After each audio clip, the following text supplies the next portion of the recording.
I'll let everybody know that we are recording this meeting. Just for reference, y'all know that I post all of the recordings on the community so that anybody who couldn't be here live in person can come back and watch later. And as always, I will have it posted within 24 hours of the end of the session. So with that, Sawyer, take it away. Great. Well, thank you all for joining us today. My name is Sawyer Connelly. I work as a contractor for the Council as the Communications and National R3 Symposium Lead. Previously, I worked for Backcountry Hunters and Anglers running their collegiate program and for the Fish and Wildlife Service and a few other organizations. We have a great lineup of speakers here today. As you know, the Council doesn't directly work on policy work as we are a 501c3, but we have lots of partners who do work on policy in the R3 space, and today we have 3 seasoned veterans who are going to talk to you about 3 specific case studies regarding policy that they've worked on and how that relates to R3. We have Jon Zinnel from Vista Outdoors. He's the Conservation Manager for Federal Premium Ammunition. We have Dan Forster, who's the President and Vice President and Chief Conservation Officer for the Archery Trade Association, and Jon Culclasure, who's the Southeastern States Assistant Director for the Congressional Sportsmans Foundation. Just a quick housekeeping, as Kristen mentioned, please, if you have any questions, type them in the chat. We will have each person present after the first presentation. If you have some questions, we can take some time to address that, and then at the very end, we'll circle back for questions. So without further ado, we're going to start with Jon Zinnel. As I said, he's the Conservation Youth Shooting Sports Manager for Federal Premium Ammunition. He has been working in this field for over 15 years now and brings great passion working with youth. Prior to Federal, he worked for, I believe it's, he founded the Youth Shotgun Team in Utah, and it's remains the largest program in the state to date. He's got some pretty great accomplishments in that program. One of his shooters he coached is a 4-time All-American trap shooter and holds 4 world records. And prior to founding that youth program, he worked for the Mule Deer Foundation, developing and implementing Muley, Mindful, Understanding Legal, and Ethical Youth Outdoors program. Today, Jon will be talking to us about the work Federal has done regarding spring turkey seasons and ammunition regulations related to that. So, Jon, I'm going to pull up your presentation here and turn it over to you. Sounds good. Thank you, Sawyer. I hope everybody can hear me fine, and excited to be here and present on this with all the other presenters today. So it's a good group of people talking about some pretty cool things. So, you know, the progress of the R3 movement is one thing, and it's a tremendous movement that many of you, all of you actually, are part of. And then the industry side, which I'll speak on, and some of the other presenters as well, to try to support that R3 effort through policy and through partnerships. So, and both of those go hand in hand as you work through them. So, just to hop into, we'll go ahead and go to the next slide, Sawyer. Oftentimes, when it comes to policy, it oftentimes stems from innovation. And so, as a leading innovator of many different products, specifically here talking about ammunition-related products from Federal and CCI, we're always on that leading edge. We're always thinking of the next best thing, whether it's in the field or at the range. And with that innovation, oftentimes it comes with challenges when it comes to regulation. So we do try, obviously, to work very closely with state agencies and NGO partners when it comes to this innovation and trying to follow the trends within the industry of where to go next and what's the next thing that we're looking for. And so specifically talking today on a case study in regards to turkey hunting regulations and the use of sub-gauge shotguns and small shot sizes with our tungsten shot. Our product is called Heavyweight TSS, a tungsten super shot is what that stands for, and I'll go into a little bit more detail as we work through there. So being a company that strives and that really pushes innovation to the max, I mean, our engineers are working around the clock to work through not only our current arrangement of products, but also what's going to be coming down into the future. And that's really exciting for the industry. I mean, it's neat to be able to interact with our consumers and talk through the various products, and specifically to R3, some of the pros that come along with these innovations. While we're going out and looking and seeing where there may be some issues or some concerns or some potential opportunity to benefit this R3 movement and increase the number of participants at the range and in the field. And so sometimes by doing that in our innovation process comes with these great products that we have to work through the policy challenges with. So go ahead and go to the next slide. So with that, so case study here I mentioned, so there was a R3 barrier, there's state barrier, I guess, in general, not just specific to R3, but really relates back to the recruitment, retention, and also the reactivation specifically with turkey hunters with the use of sub-gauge shotguns. So many state regulations prohibited the use of small shot or sub-gauges, or in some cases, both of them. And oftentimes that stemmed from regulations that were written really early on in the reintroduction of turkeys into the states that NWTF was so passionate about and so instrumental in getting turkey numbers and populations to where they are. And for everybody on this call and anybody else that may listen to this afterwards knows that turkeys is a great species for mentored opportunities. And so Federal, we launched our TSS loads based on a lot of conversations. Our engineers not only work at our factory and in their labs, but they travel to consumer events and talk to the end users of our products to find out what people are looking for, what people are after, and what products, you know, that they should go back and think tank and figure out for those next innovations. And so our engineers had traveled through and had seen and talked to a lot of people at the Turkey Federation, their big convention down in Nashville, and they worked through to develop our own TSS, our own tungsten loads. Now, hand loaders have been, anybody familiar with the tungsten trends, hand loaders have been utilizing tungsten for a long time in their hand loading process.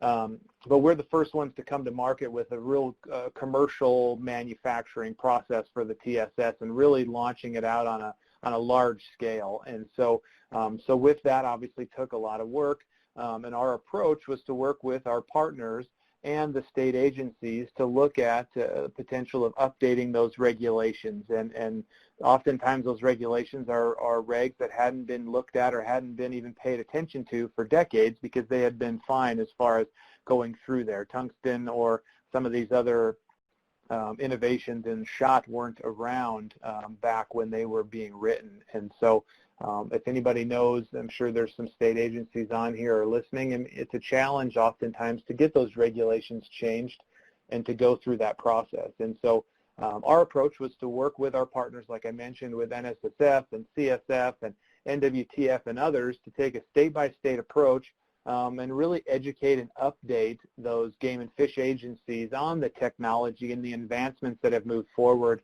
And oftentimes that comes with not only having meetings over the phone, but meetings at agency or regional agency meetings, whether it's WAFWA or MAFWA or AFWA or the North American. We have conversations with those various parties to try to educate and to talk through you know, the approach, right? Talk through the technology, talk through the movement of that. And so as I continue to work through here, I'll just kind of go through the initial high-level strategy of, you know, why were there restrictions and how did we work on those. So next slide, please. So when turkey hunting was new, when it was being introduced, you know, in the 70s and 80s, like I mentioned, oftentimes these regulations were written decades ago and not been touched since. And so they were written for a reason, and they were put in place for a reason. And that reason was, when that was happening, lead shot was really the only viable option for turkey loads. And so with these regulations made sense. It didn't need to be written the way that they need to today because of the innovation. And so it's just a matter of trying to get them updated and working through that process with the state agencies. So next slide, please. So there's benefits of the sub-gauges and the small shot, right? If there wasn't benefits, most likely we wouldn't have pushed it through, nor hand loaders would be or had been utilizing this product to be able to use that. So the great thing is that, truly science-based decision-making is really where we're leveraging on this. And so all of our data shows that sub-gauge shotguns and small shot size using this TSS are very adequate for a clean kill and an ethical kill at traditional distances. And so that's really the basis of discussion when it comes to these benefits. Many other things that come into play, you hear a lot of times, lead versus non-toxic, and the waterfowl world obviously going to all non-toxic, and other conversations of personal preference of people that choose to go to non-tox shot. This tungsten super shot is a non-lead. It's certified U.S. Fish and Wildlife Service as non-toxic. It's certified non-toxic in the state of California, so you can utilize it for hunting in California. And really, to tie back to the recruitment, retention, and reactivation, why I chose this as the case study is, as everybody knows, sub-gauge shotguns are most of the time lighter. They can also be fit for smaller statured shooters, whether you're a smaller statured hunter or a youth or maybe a female that's going out. The firearms are built oftentimes to be able to cater to those smaller frames. The recoil is lower, but you still get the adequate performance that you need based on the technology that's there. And it provides, this comes back to that reactivation part. It provides a new challenge for those experienced hunters. A lot of folks know people that have been around in the turkey woods and have had the opportunity to harvest many, many turkeys. And so they now are coming back for different challenges, wanting to go through and shoot turkeys with a 20 gauge or a 28 gauge or a 16 gauge or even a 410 as an opportunity to keep them engaged and to keep them or reactivate them back into turkey hunting. And so it really hits on all of the recruitment, retention, and the reactivation of R3. So next slide, please. So very important part of working with the state game and fish agencies, right? We have great working relationships with them. So on federal ammunition, we're coming up on our 100th anniversary of manufacturing ammunition at our Anoka, Minnesota facility. So any company to reach 100 years is a tremendous milestone, let alone an ammunition manufacturer at the same facility for that 100 years. And so we're really excited about that. And of that entire time, we have had great working relationships with state wildlife agencies because we know all of the participants in hunting and shooting sports, those are our consumers and those are the people that our company wants to really work closely with. And so with that, it was important to us to go to these agencies and really take the time to educate them, answer their questions. And if we didn't have the answers or I don't have the answers right off the bat, I would go back and research and get that information from our engineers. And so just pulled a few quick tables here to kind of go through and to show you some of the things that we worked through. It wasn't just this is the greatest, this is the best product available, you guys need to legalize this, and that was the end of the conversation. We really took the time to go through and to educate everybody, all the way down to even the NWTF technical committee and all of their state agency representatives, to share with them the true benefits of what this is and to show them that it truly is a product that is viable for turkey hunting and that we should work on those updates. So, penetration energy versus yardage and velocity decay versus yardage. The next slide, Sawyer, will show some other documents that talk about, pellet counts. And one of the great opportunities is the just the weight and the density of TSS versus lead or versus any of our other previous heavyweight product or steel when you go to a non-toxic option. The density of being at that 18 grams per cubic centimeter almost gets to the point of being double the density of lead. And anybody who's hunted turkeys with lead, I'm sure most of you have, know that that lead does the job. It does it really well. And so to think that there's something there that's almost twice as dense and offers the opportunity to use smaller shot size, which then adds the number of pellets that are in each load, which then, as a turkey hunter, everybody knows it's all about your pattern and that density. You don't want any holes in your pattern. So the more pellets, the more dense your pattern is, the more ability you have to ethically harvest that turkey and less wound loss. And so to go through all of those different things and to pull all of these charts and have those conversations and to talk about the various pellet counts was pretty exciting, to say the least, when it comes to that. I'm kind of a geek when it comes to that. So next slide, please. So oftentimes we did assist with regulation language. So, you know, I did pull some language here and some examples of simplified language.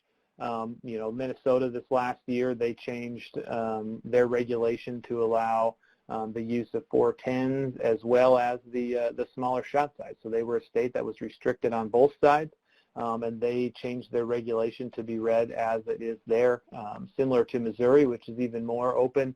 As far as the following methods are allowed during spring turkey hunting seasons: shotguns with shot not larger than number 4. So they don't have any sort of tech language in there on restrictions of the caliber, the gauge of shotguns on there. So that was part of the process as well with the education portion, is to assist with some of that regulation language. Next slide.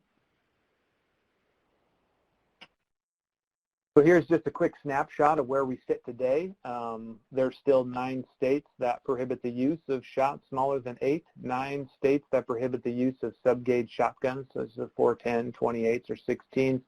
And then there's 6 of those that do overlap and have restrictions on both. And so we are engaged in conversations with many of these states and have done some shoot demos, and will continue to do so as the COVID virus lets up and we're able to get back in the field. And just keep working through that educational process. It's a great opportunity for us to build those relationships with the state wildlife agencies and just have good conversations, whether it ends up starting off with TSS and goes into other conversations about other products. It's important to us to hear from those state agencies. So next slide, please. So just to end a little bit here, you know, like I said, here's some other case studies. I obviously chose the turkey regulations with our tungsten as one. Another project I've been more recently working on is our federal fire stick muzzleloader, which I have shared on the council site here, the kind of the overview of the product, essentially, where it is still loaded through the muzzle, but it's charged with a pre-charged capsule from the breech. And so oftentimes the state agencies' regulations are pretty vague when it comes to muzzleloaders, and so we're working on a state-by-state basis on that muzzleloader product, which is another great R3 opportunity for a lot of different reasons on safety and innovation and just the ease of use for some new folks to come into the muzzleloader world would not be intimidated about that. So it really comes down to that key of being true partners, right? Having the ability to go back and to go forth to work with those agencies and all of the NGOs. It's an important part of our company and our heritage as far as supporting a lot of the NGOs and a lot of the youth shooting sports and being active in the state wildlife agency world when it comes to policy work, whether it's new regulations on waterfowl that are coming down the pipeline, or maybe opportunities with public lands that our consumers are able to go and enjoy and so forth. And so we do stay very active on a lot of those things. So for the sake of not taking up a whole lot more time, Sawyer, I do want to thank the council to have me on here, and I, by all means, will stick around to hear the rest of the conversations that everybody else is going to be sharing and answer any questions that may come. For anybody that's on there, the last slide there does have my contact information. If anybody has any additional questions or comments or anything, or would like to discuss anything else, please reach out to me. I love to have conversations. I know a lot of familiar names on the participant list, and so I look forward to hearing from a lot of folks. Great. Thank you, John. There's one brief question in the chat. I don't know if you can see that regarding the velocities that were displayed. If you want to answer that while I get the next slides queued up, please do. Yeah. So those velocities that were on there, I believe you were talking about like the penetration energy decay and the velocity decay versus yardage. Those were all taken off of, I believe, I think they were a 12 gauge. They were all 12 gauge. I don't think we did any of those down. For those particular ones that I had onto there, we didn't jump into the sub gauge loads. We kept them standard 12 gauge across the line, but we do have the data and share that data with the state agencies when it does come to the sub gauge. So you can see on that document, and I'd be more than happy, Ryan, if you want to reach out to me afterwards to share with you some additional information that we may have to help dive more deep into your question as far as if you have a specific one there. Great. Thank you, John. I'm going to bring up Dan Forster now. As I mentioned, Dan is the Vice President and Chief Conservation Officer with the Archery Trade Association. He joined ATA in October of 2016 as the Director of Government Relations. He's a certified wildlife biologist with the Georgia Department of Natural Resources, or Natural Resources and Wildlife Resource Division. He is a native of Georgia, a graduate of University of Georgia, where he earned his bachelor's and master's in forest resources and wildlife biology respectively. And Dan, I'll let you take it away. Great. Thank you, Sawyer. Great job there, John. It's a pleasure for me to be here as well. And over the next few minutes, I'm going to talk a little bit about a project that I was excited to be a part of. And while it does have a June 2017 date on its origination, it's a dynamic project that still is ongoing today, as you'll learn. Hopefully many of you have heard about this already, but one of the things that we're interested in from an R3 perspective is regulatory complexity. We know that regulations, if they're complex, are going to stifle participation and cause problems. And one of the things we learned with respect to archery is that it is fairly complex when it comes to regulations and how regulations are conveyed across the country. For example, I have a particular bow that if I took it to a western state and shot a prize elk, put that picture on Facebook, I could very well come back home and receive a call or a knock on the door and say, hey, was that bow in the picture the one you used to kill that elk with? And by the way, it's that new PSC. It's got 90% let off, and our state only allows 80%. And I see you've got lighted nocks on the arrows. We don't allow them. And let me check that peep. I think that's a magnified peep. And I could ding up a host of charges, which, it certainly is the responsibility of the hunter to be up to date on regulations. However, our community can make it much simpler, and we can avoid some things like that by addressing complexity. So what we did was try to assist the states by framing up the complexity of bow hunting equipment regulations across the spectrum. We looked at about 60 different metrics that states are conveying in their regulations as to do's and don'ts for a particular item. And these run the gamut from broadhead cutting length to percent let off to arrow weight, and there's just a ton of them. So what we did was we focused on about 18 of those. And the one I'm gonna dive a little deeper in is actually draw weight. And in our report, what we did is we basically said what the state of the state was for regulating bow draw weight. And we found that 33 of 50 states specify a minimum poundage for draw weight. 11 of those states are silent. There are 6 that specify they have no draw weight. Of the specified draw weight minimums, they range from 30 pounds, 35 pounds, and 40-pound minimums. So you can see there's quite a diversity there. And, you know, the thing that I enjoyed doing about this project is we didn't make statements about whether something was good, bad, ugly, indifferent. We simply presented the state of the state in a way that states could identify where they were. If you'd go to the next slide there, Sawyer, I'd appreciate that. And we, one more, the next document actually. So what we did was we presented these in a format that gave the state of the state. You'll see listed there majority position. So, for example, bow draw weight minimum. If your state had a 0 to 30-pound draw weight, you would be in the majority position. That is, that would capture half or more of the states with that regulation. Then on the right-hand side, we indicated the position that a particular state was in. And by the way, I shared these documents only with the state directors or their delegates. Did not share these across the spectrum because what we didn't want was somebody to get their hands on this list and point to a state as saying, my goodness, they're the worst in the country in terms of regulatory complexity, and turn this into something negative.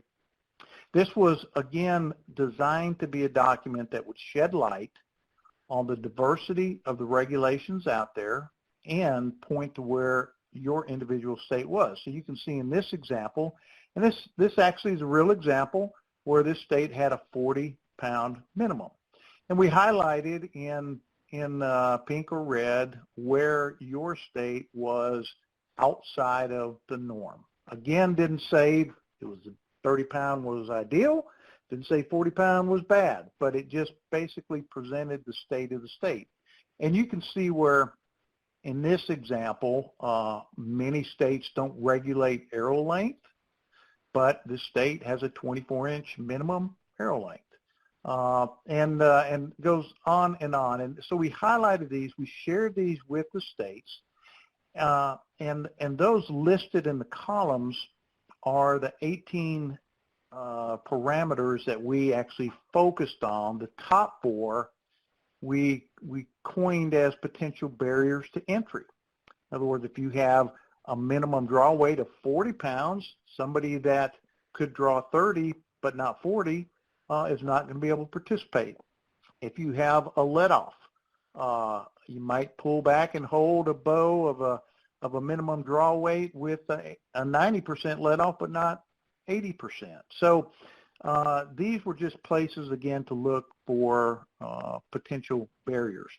And then lastly, we listed what we called regulatory outliers. And there was a host of regulations. You see all of them listed below where there were 4 or fewer states that had a particular regulation that most other states didn't have, 4 or fewer. So in this example, this particular state prohibited lighted knots. They had a minimum broadhead blade thickness, which was unique to just a few states. And examples go on and on. And as we shared these with the individual states, many of them over the last couple of years have been tackling some of these.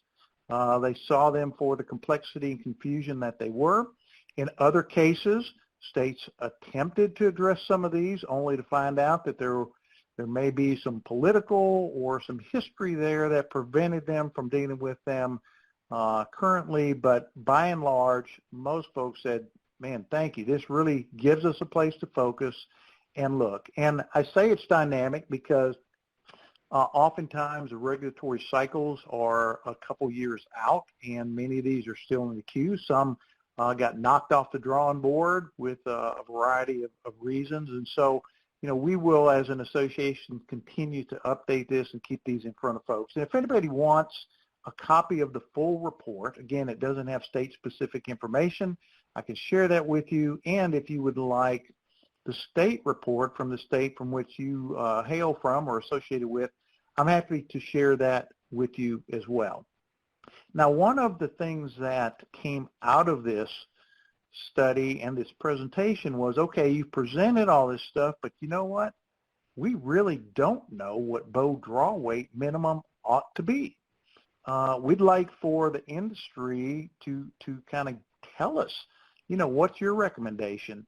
And while we had tried to avoid that because we didn't want to step on toes, there was enough of that request that we said, okay, we'll dabble in that. So we tackled the bow draw weight minimum issue, and we did that in a couple ways. Sawyer, you can change to that last slide if you would now, please.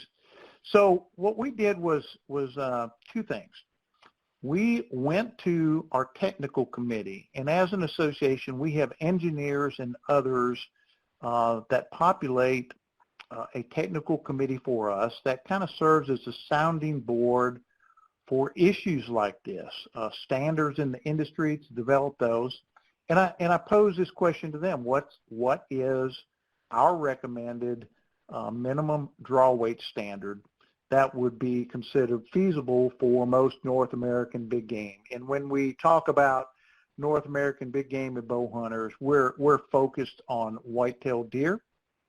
Obviously, you could argue there should be differences for bigger game, like a moose, for example, or perhaps even an elk. But we were focused on whitetails because what we had presented was presented with respect to whitetails.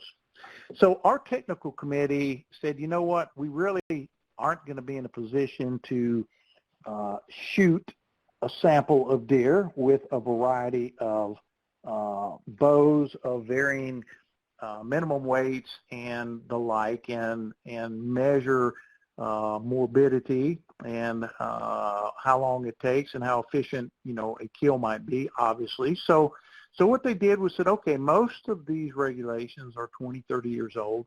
So what was the standard then? And most of the standards originally were a 40-pound bow. At the time would have been a recurve bow.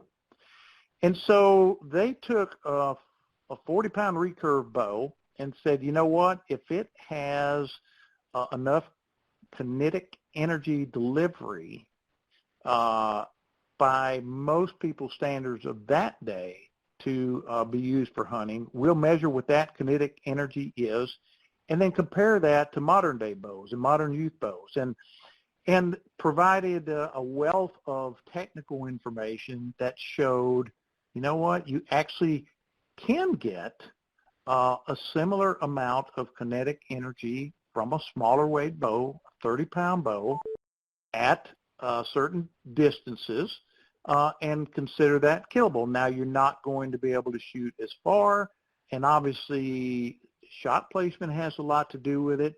And so at the end of the day, the technical committee said, you know what, we can show you the math, but we can't make a decision.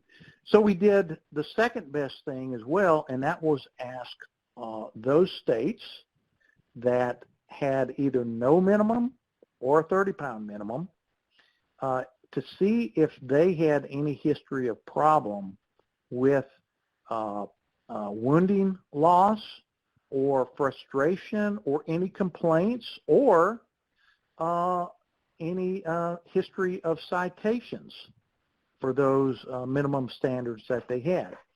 And I will say the responses I got were overwhelmingly positive, saying, look, we've not had a minimum, we've never had an issue, never heard of an issue, or, yeah, we've got a 30-pound minimum, but we don't have any cases on the books where we've made cases, and no, we haven't had any problems. So it's, you know, it's hard to, I guess, indicate from their experiences why a 30-pound or less minimum would not be appropriate. So we kind of bundled all of that up, and we drafted this statement that you see in front of you. And the basic punchline is that the Archery Trade Association recommends that for states desiring to adopt a minimum draw weight standard, okay, and this is a caveat for those states that don't have a minimum. We're not saying you have to go to 30,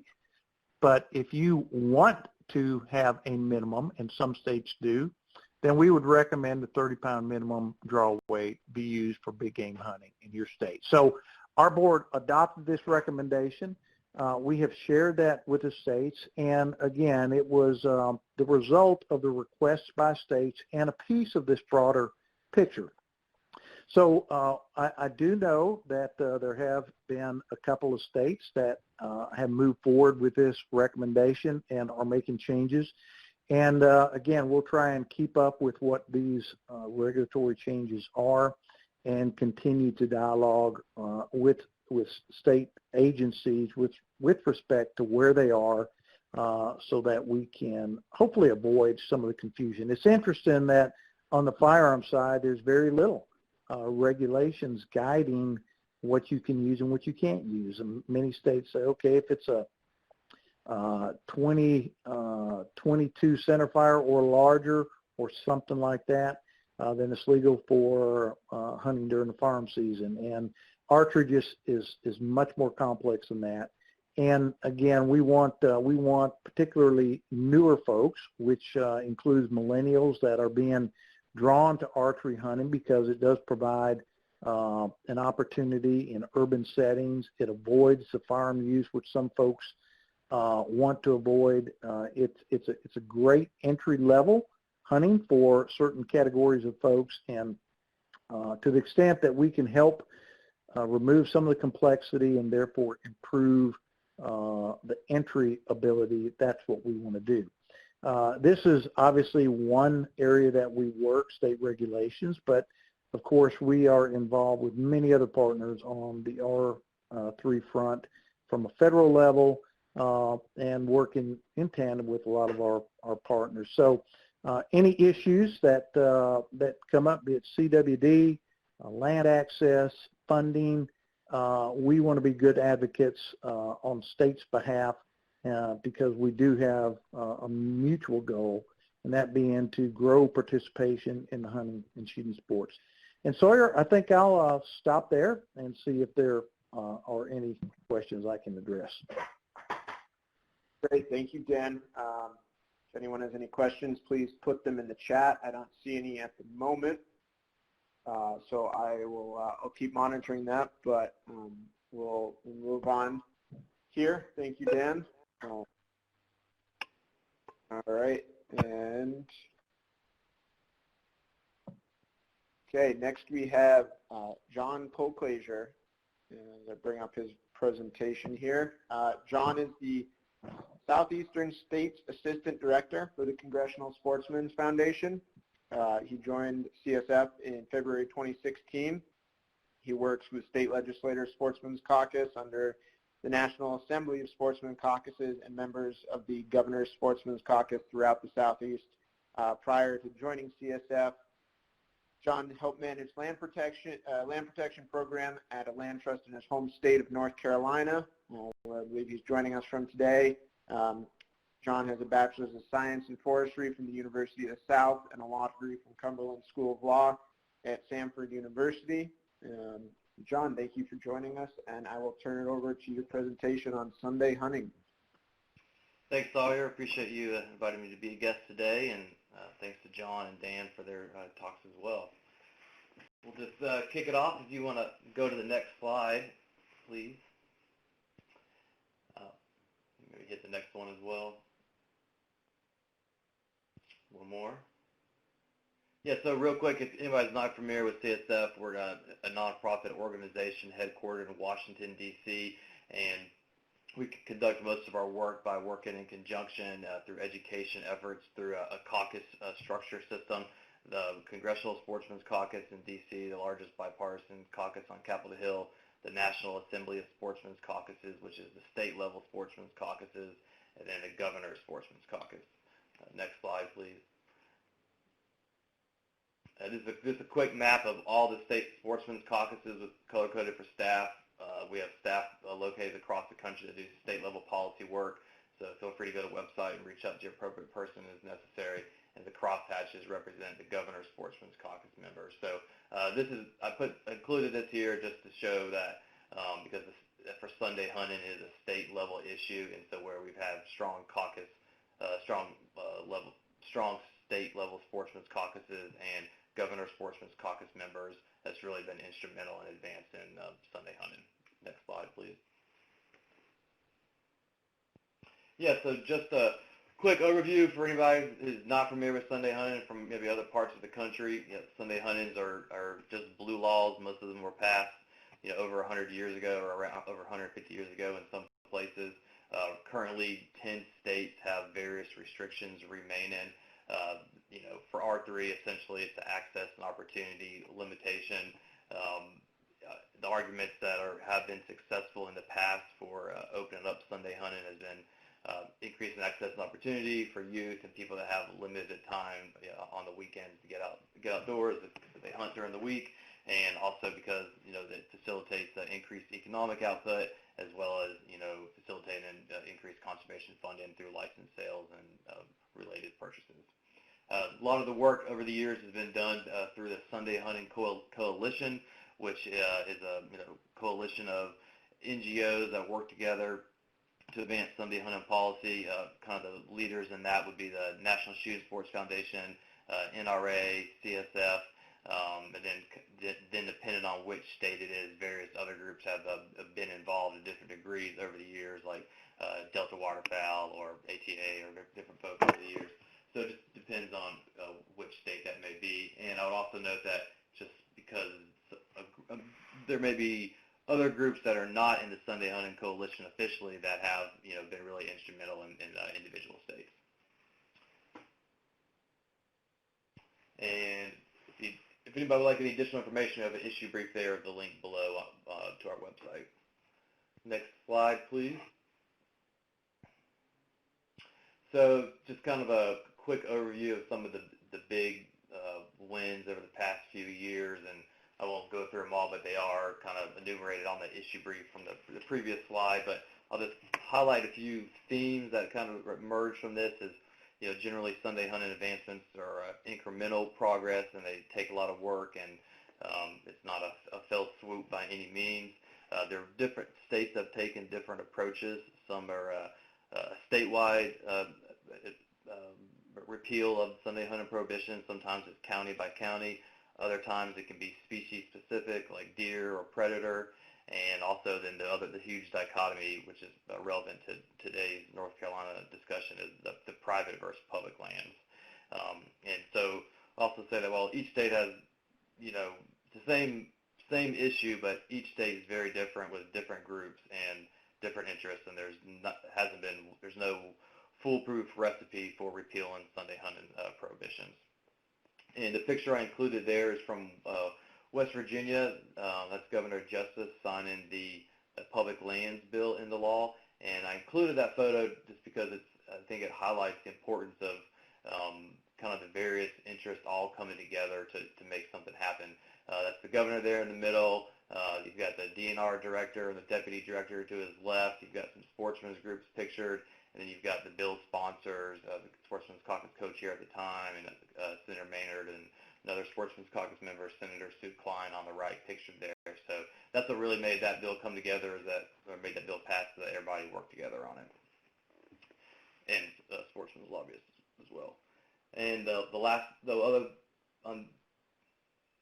you just go to actually one more slide here, please, Sawyer, next slide, please.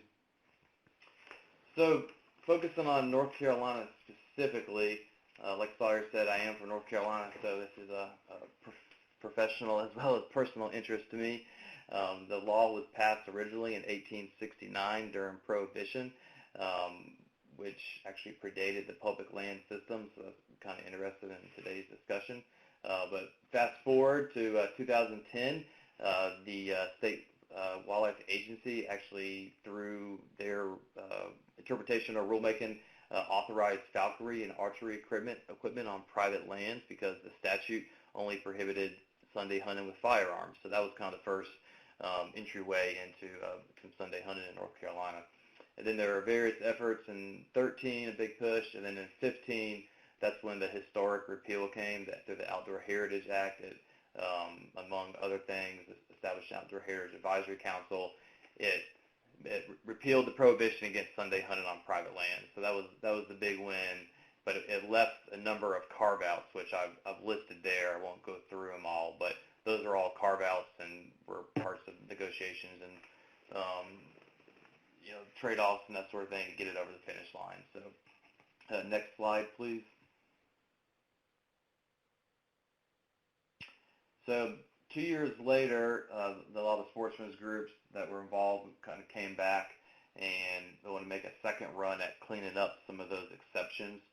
So one of the a huge one was removing the prohibition against hunting within 500 yards of a house or a residence of another, which if you do the math on that, or if you own a piece of property in 10 acres or what have you, and you bow hunt, a neighbor, and if you have somebody near you, that could really limit your ability to hunt on Sunday. So that was a big one.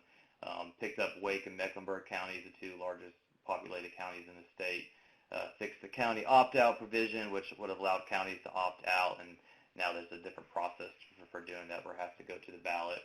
And then the two really, really big ones, which are still in play today, are the two at the bottom. So for public lands, the bill transferred regulatory authority from the legislature to the Wildlife Resources Commission.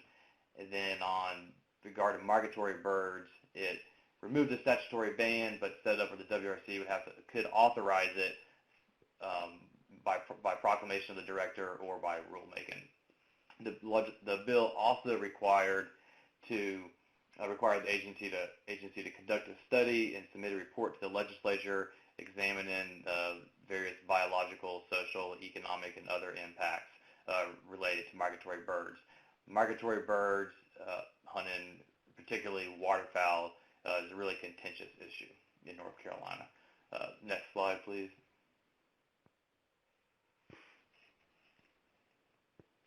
Yeah, so there's WRC contracted responsive management to conduct a study. They held meetings across the state. Generally, the western half of the state, this is the study is available on the WRC's website, but generally, broad brush stroke, the western part of the state is supportive of opening Sunday hunting for migratory birds, whereas the eastern half is not. The eastern North Carolina is where most of the duck hunting occurs in the state, but the eastern half of the state, they have standing room only meetings, and you even have duck guides that are opposed to it. Counties in eastern North Carolina passed resolutions opposing it, so it's a very divisive issue.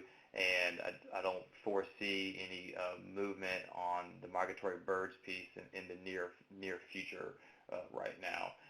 The complicating factors or other things that are in play are the compensatory days, which are listed there at the bottom, and the one that the Fish and Wildlife Service, in conjunction with Flower Council, authorized in 2018 was for webless species. And so, if anybody has questions about or understanding compensatory days, basically it allows a state to be compensated for that loss of a day that they would otherwise have in their season without it counting as a split.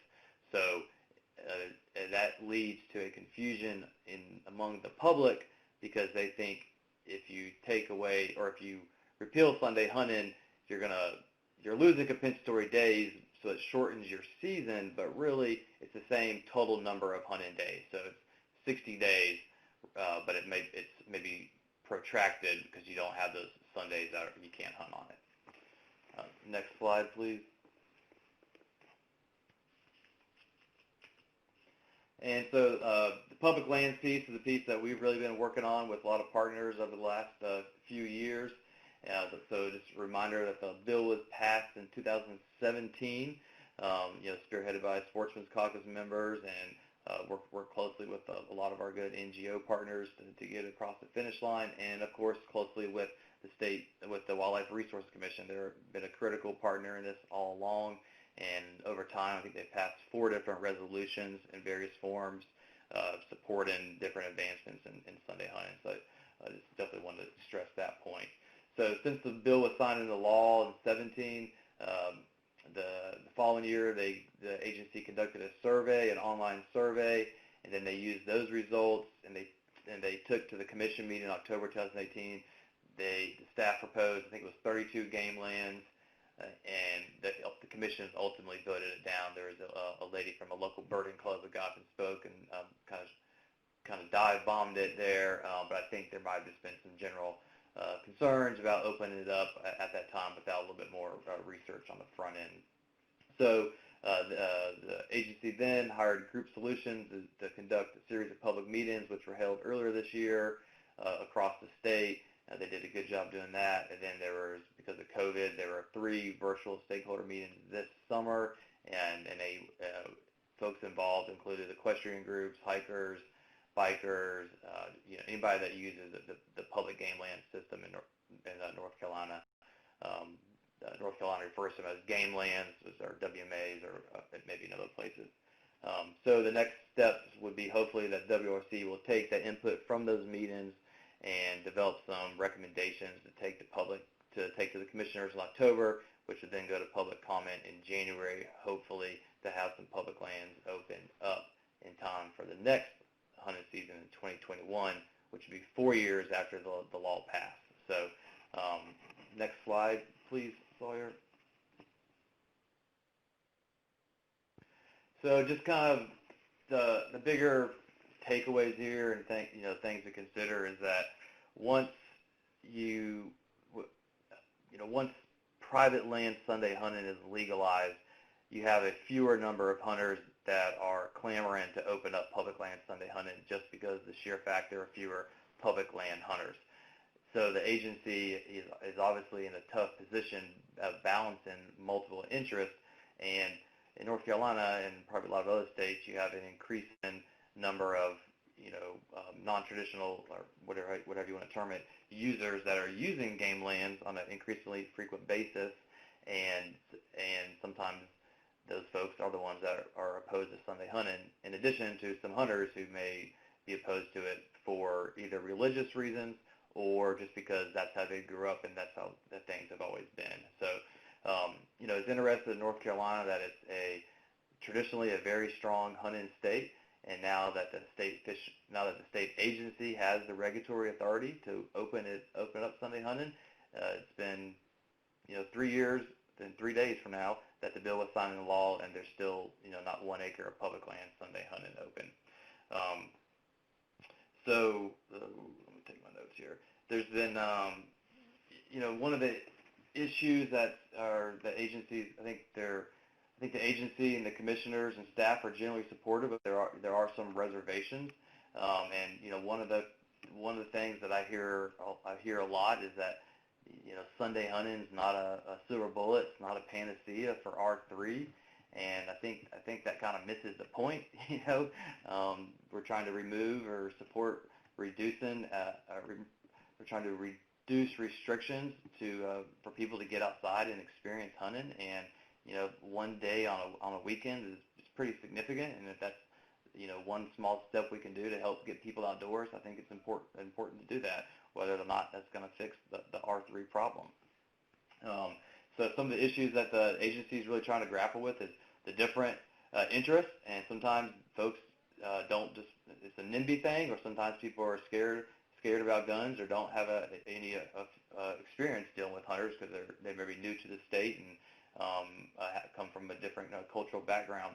Also, the ownership issue is different. The WRC owns lands in fee simple, or different fee titles. I think it's about 500,000 acres, and then the rest of it, about 1.5 million acres, are game land cooperators. So they can be either the State Forest Service, Army Corps of Engineers, U.S. Forest Service, or private landowners like Duke Energy or Land Trust, or the Nature Conservancy, that enrolls their lands in the game land system, and then therefore the WRC has interpreted that under the statute to be public lands of the state managed for hunting, so therefore they're not open for Sunday hunting at this time either. So there's also 3 different types of game lands: a permit, 3-day a week, 6-day a week. And the other interesting thing that's kind of emerged from this, and is probably a conversation that a lot of states are having right now, is hey, well, who's paying for these lands? How are they initially purchased? How are they being managed? How are the management dollars being paid for right now? So the management dollars in North Carolina are essentially all from hunters through PR or licensed dollars. The purchase of the game land, a lot of the money over the years came from different Clean Water Management Trust Fund, other trust funds that were purchased, that were paired with PR dollars to add these lands to the game land system. And so I also, I think the hunting community also gets a little frustrated that kind of come into the conversation, and we like to stress that, through the American System of Conservation Funding, we do contribute to the acquisition and management costs of a lot of game lands. And then, now that people are pushing back and saying, well, this or that trust fund in the state paid for it, it's like, well, hunters are still taxpayers, so they still contribute to those trust funds. The hunting community strongly supported a lot of those trust funds establishment and funding over the years. And when the land trust or whomever partnered with the WRC to get them into the game land system, they didn't put restrictions on them at the time saying you can't have Sunday hunting or you can't handle the deer season. So it's an interesting discussion, but it makes for a lot of back and forth and different opinions, I think, among staff as well as commissioners and the hunting community. But overall, I'd say that the hunting community in North Carolina is supportive of moving forward with it, but it's hard because you have fewer and fewer people really kind of beating down the door to make that happen. Was that quick enough for you, Sawyer? That was great, John. Thank you. I greatly appreciate it. And I know we're getting near the end here. I don't see any questions. I see one thing about Sunday hunting in South Carolina, John F. I don't know if that's John Frampton. Sunday hunting is allowed on private lands in South Carolina, and I think there is also, I can send you the regulations, 2.5, that Sunday hunting is not permitted on any WMAs in South Carolina. So just like North Carolina, the state agency, it's under their arm to make that change. So. Great. Well, I had two quick questions for kind of all three of you, if you're all still here. But Sunday hunting and equipment standards are some great examples of how regulation and laws can affect the R3 efforts. Just wondering if you have any thoughts on what might be some other areas that you've encountered that R3 coordinators could look into in their states.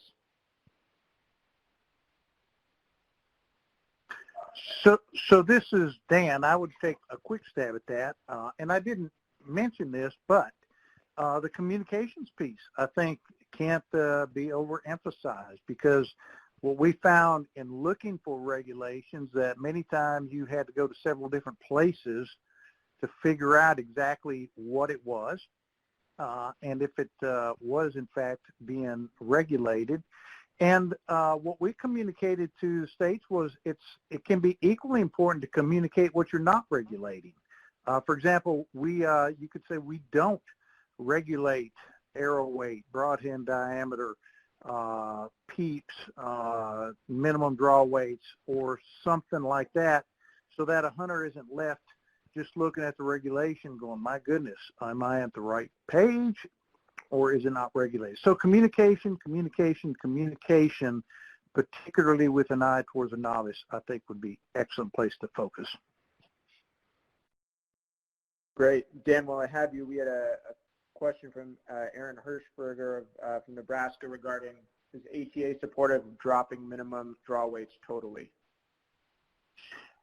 Yeah, we are. I mean, I think our position statement certainly allows for that, and it was caveated closely. So we don't see any issue, either experiential that would indicate that you have to have it.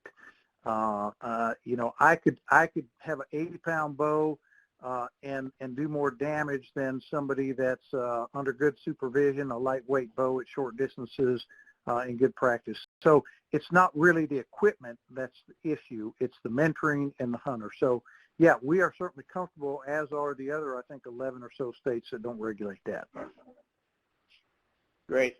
And then last question for the three, for our R3 professionals out there, what's a good resource for them to use to track policy efforts at the state and or national level that might, they might be able to follow some of these R3 efforts in the policy realm? This is John. I'll chime in. We have a newsletter with weekly state and federal updates, and you can sign up on our website for it, as well as we have a legislative tracking service called Tracking the Capitals, and it's also available for free for the public, and you can track issues by by state, by issue specific, and have it tailored to you and get it emailed to your inbox every day. Great, and I will say I use that service, and it's an excellent way to stay up to date. Samantha Petter just posted a newsletter sign up from Vista or from in our chat, so check on that. If there are no other questions, Jon, Dan, and John, thank you again so much for your time. Really appreciate it, and I hope this was informative for our participants. Absolutely. Thanks for having us. Yeah, thanks for having us. Great